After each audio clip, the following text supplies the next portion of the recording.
the last 15, 16 years. I'm very Right. fortunate because I have a son who gets the tickets for us. Yeah. And as well as watching on centre court, court one, I actually enjoy going to the side courts.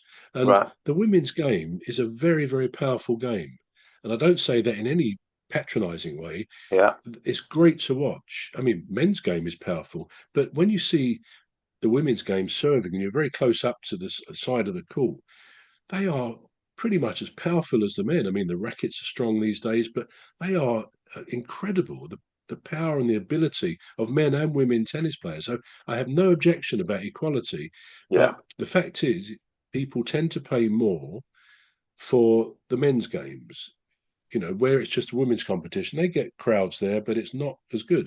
And Yeah. I think the same as football. Alicia Lehman might have a case if, as you indicated, if people were paying out a lot of money to Yeah. go and see women's football. Now, it's growing, it is Yeah. growing, and I hope it continues to grow. Palace women, they're now in the top league, the Women's Super League, and I'm sure I'll be going to see them this coming season when the men's team isn't at home. Yeah. And I wish them great, but I don't think the fact that a woman's game you can often pay say £10 to go. It usually is about that or a bit less for Yeah. youngsters. But a man's ticket now, I mean, I have season ticket, but a man's ticket or an adult ticket for the men's game is what I mean. Yeah. Probably comes out to about £40 or more, depending on where you're sitting. So there's a huge discrepancy. So you've got to say if the women's market isn't attracting as yet that level of interest and therefore financial turnover, then they can't be paid the same amount as the men are paid. Yeah. I mean, we might all say that the men's Premier League and football leagues around the world, it's like they live on another planet. I mean, the money they receive seems kind of crazy when you're talking of, £200,000 a week. Yeah. Even the lower paid player who gets £40,000 a week. Now, women are probably nowhere near that, but they will eventually come up towards it, provided the game keeps growing and that they take the right moves. Yeah. So it's a bit of a roundabout answer. So I think there shouldn't be a gender pay gap Yeah. in most spheres of life. There shouldn't be. There shouldn't But, be. and certainly for people who do the same job, I think it's true that in most situations, women are paid the same as men. But where the market has to come into it, people will pay for what they want to see. And sometimes you've got to reward the people they're paying to see more than those they're not very often paying to see. Yeah. Yeah. Well, here's a crazy solution or suggestion, rather. So, what if the government stepped in, made a legislation that would then take, say, 20% of the men's wages, for instance, and then use it to compensate for the women's game? So, for instance, Manchester United has male and female, right? And so does Crystal Palace.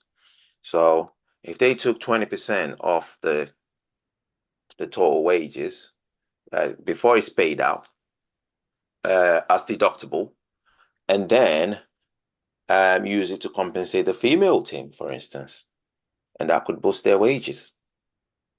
How do you think? Yeah, I Yeah, don't know. I mean, what I do know is that the clubs like Palace, like Man U and Man City and Arsenal, where there's men's and women's teams, yeah, I think the clubs themselves do a lot of very good funding of the women's teams now. They never used to, but because right, it's become much more popular, yeah, certainly since they won the Euros, the women, yeah, the clubs do it. I mean, for example, although the Palace women will occasionally play at Selhurst Park, which is Palace's main their home ground, most of their home games will be played at Sutton United's ground. right, I went when I was at the cemetery this morning. It's very near to Sutton, so I went round there to see where when we go there where we would park. I think there's some local roads and so on, but we actually drove into the Sutton Stadium, small stadium, very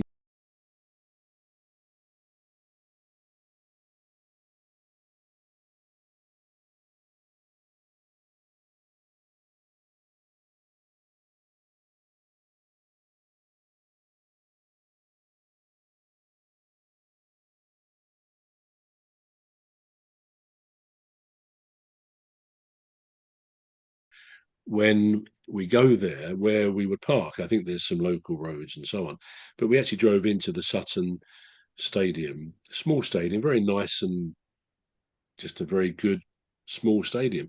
But Yeah, a friend of mine is a Sutton fan, has been for years actually, and he was saying a few weeks ago that when they went up to the League Two, 3 4 years ago, Sutton, the men's team, yeah, they had to put in a new pitch to meet the league's requirements, and that cost £600,000. It's right, a mixture. Most of the pitches are now a mixture of grass and artificial stuff, but it right. cost them that much money. Well, sadly, last season Sutton went down back to the National League, so they're no longer at the moment in the League Two. Yeah, So what happened? And their pitch had sort of got quite bad in the last season or so. But now with Palace women yeah, starting there from next season, Palace have actually paid for another brand new pitch for yeah, Sutton. So they've got a top-notch pitch, probably the yeah, best in the National League, because Crystal Palace women are playing there. So my point is that the clubs are paying out a lot on behalf of their women's teams. yeah, But I don't know. I mean, I don't have enough information to be able to answer that better. But I just feel that as demand increases in the women's game, which I think it yeah, will, then they will naturally attract, the better players will be bought by other clubs and they'll be tempted because they'll be offered more money and so on, rightly so. So whether they'll ever get to the frankly ridiculous height of men's Premier League wages, so called, yeah, probably not. But it's like the stratosphere, the money they earn. But I think the women will the top league, women's Super League, they will pay their players a lot more money as time goes by, and they should as well. They should. yeah, yeah, yeah. It's just a crazy, crazy idea there. I thought, you know, perhaps if that could happen, maybe it would help to, you know, Mm. not equalize it, but sort of just make basics for, you know, um, just sort of make them feel appreciated as well. Just what, yeah. So the next one, Trevor, is Chelsea played Bournemouth, and Yeah, there were 15 yellow cards issued in one yeah, game. yeah. 15. It's a That, record, isn't it? it's a record, isn't Record for the it? for the Premier League. Yeah, record. Yeah. Now, I didn't personally, I didn't see that game, but um, what could have been going through the referee's head to then? Well, I mean, I watched that game on TV. Did you? All right, okay. Um, yeah, and at least I think when I came in from Palace last Saturday, because we played at home on Saturday as well. Right. That game, I believe, then had started, so I watched it. And I was listening to it on the radio in the car. But the yellow cards, in my judgment, were absolutely deserved. Right, okay. There were a lot of, and I think as such, whether the refs have been given more instruction to Yeah, be a bit tougher, I yeah. don't know. But there are some pretty brutal tackles flying about, and if they Right. don't control it, the refs, then someone will get a broken leg, broken ankle. And I'm not even saying that the players. I don't think most players are deliberately vicious. I don't believe that. I Yeah, think in years gone by, they used to have some pretty brutal players.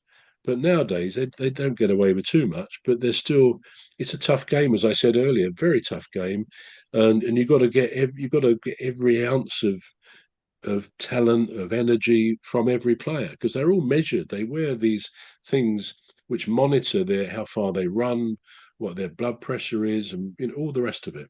So that the manager afterwards knows exactly who's put in the most work, the most effort, and it's all done very scientifically nowadays. So there's no hiding place for players at all. So in a way, it almost encourages them to go in tougher. I mean, they presumably get a win bonus as well on yeah. top of the money they're earning.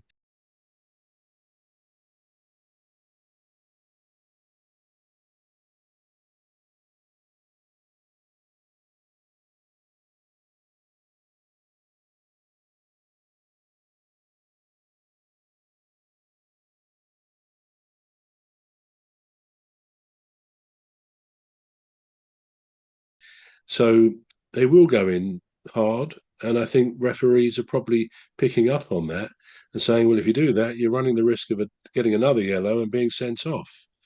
So, yeah, as I say, I watched that and it did seem strange at the time 15 out of 22. I mean, excluding any substitutes, but that's a huge proportion, sort of nearly three quarters of everybody on the pitch. And of course, they're also booking managers more now as well. I don't know whether Yeah, that guy, I can't remember, but I watched one on Sunday where the manager was booked yeah. and I didn't really see him saying anything. So they're copying it as well at the moment from the refs.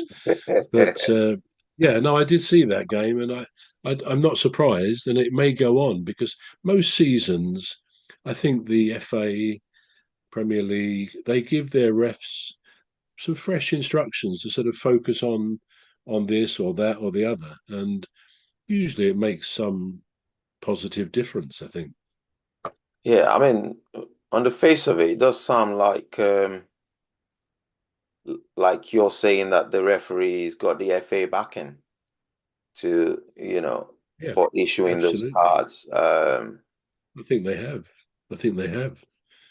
You can't. Right, I mean, the problem is, and it is a problem, as you can see, that it's inconsistency. right. I think probably the refs have pretty much the hardest job on the pitch during a football match.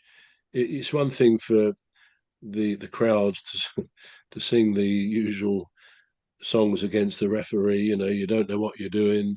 The referee's up, and we'll bleep that one out.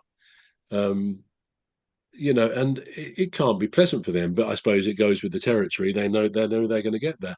So it's very easy for fans to say, "Oh, the standard of refereeing is rubbish," and it is tempting sometimes to think that. But generally, I think they do a pretty good job in very, very difficult circumstances because players will try and con them by going over as if they've been poleaxed by a punch or a foul. And you can see when they slow it down on the camera, they show it again. They haven't been. It's just exaggeration. And of course, they can book the player for what Yeah, they call simulation for pretending. But so that happens. But there are some good refs.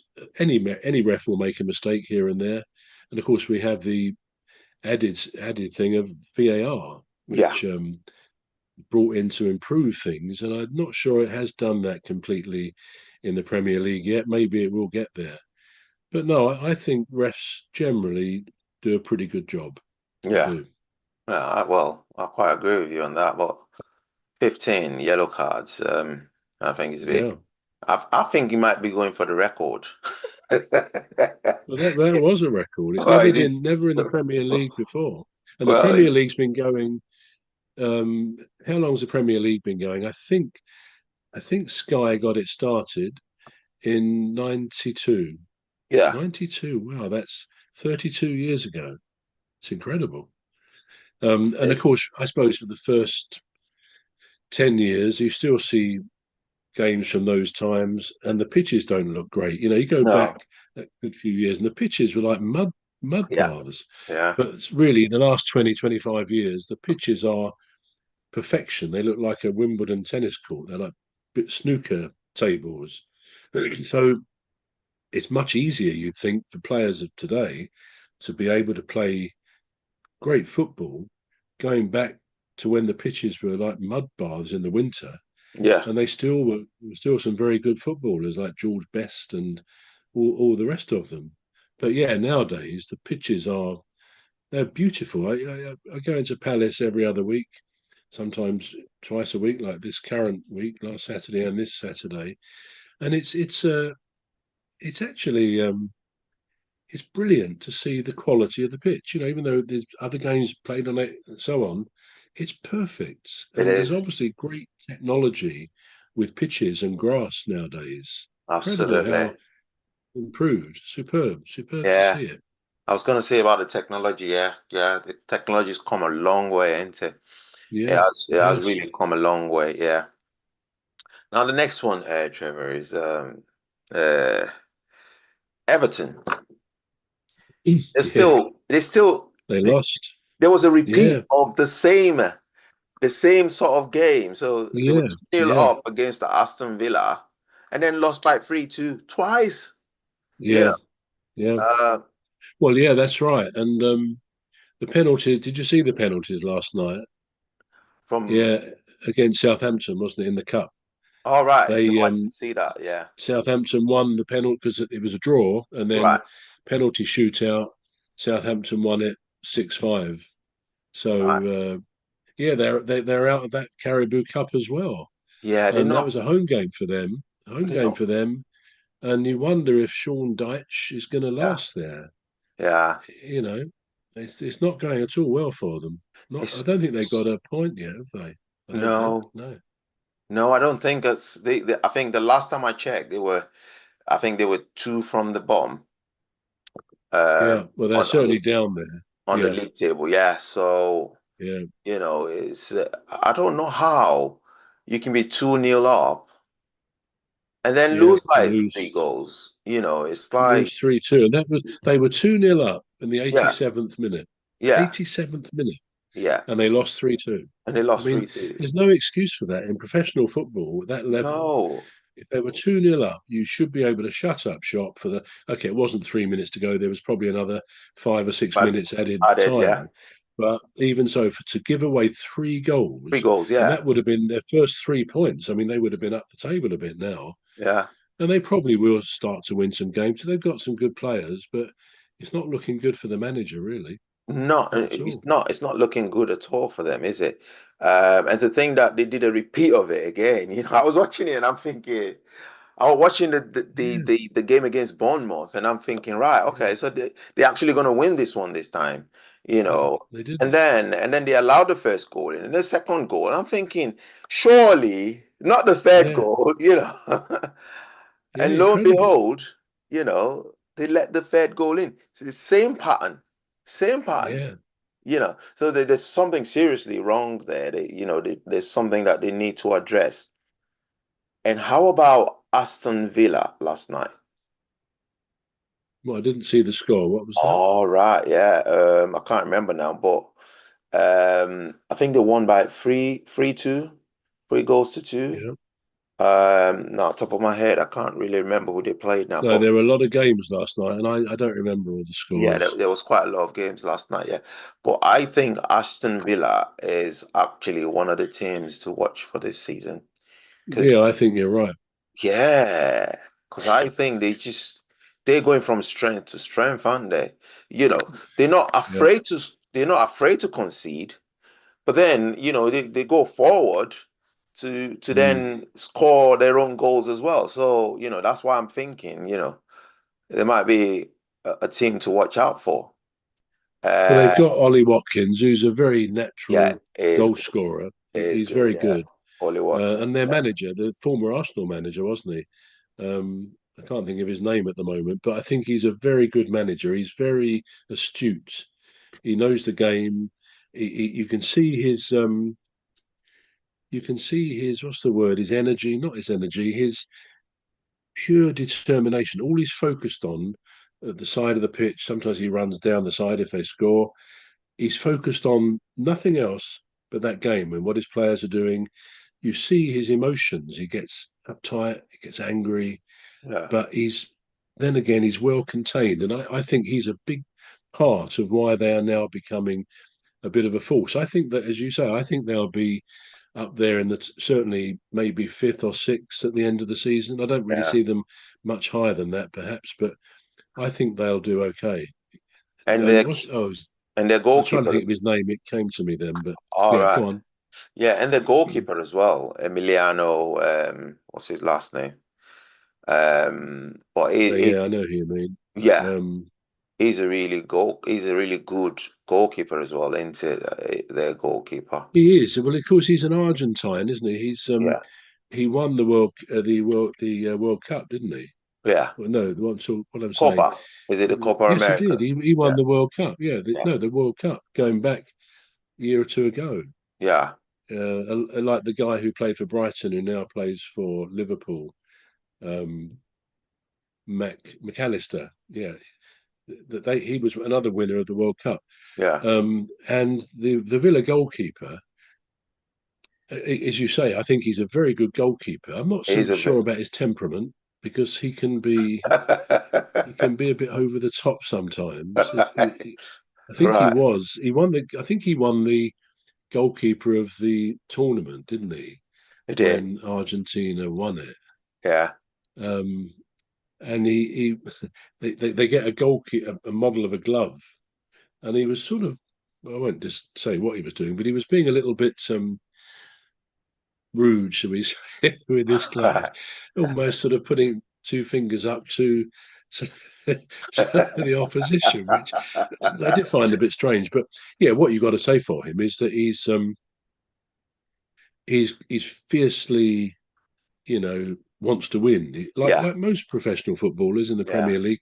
I quite They agree with they you on that. Yeah. this win complex, they must win at all costs, and that's an attribute. That's good to have that, and the teams almost demand that you have that before they'll take you on. So he's very much like that, and at the end of the day, I admire anybody who has great determination to succeed. Warning, 1 minute warning. Right. So this is all we have time for. Do you want to do the conclusion then, bro? Yes, I do. Yeah, we've had an interesting few things to say about football, the football referee, and hope you've enjoyed what you've heard. So we'll see you next week. I'm Trevor Gear, and he calls me Bruv, And I'm Emmy Hikins, and he calls me Cuz. So it's a goodbye from me. and goodbye from me.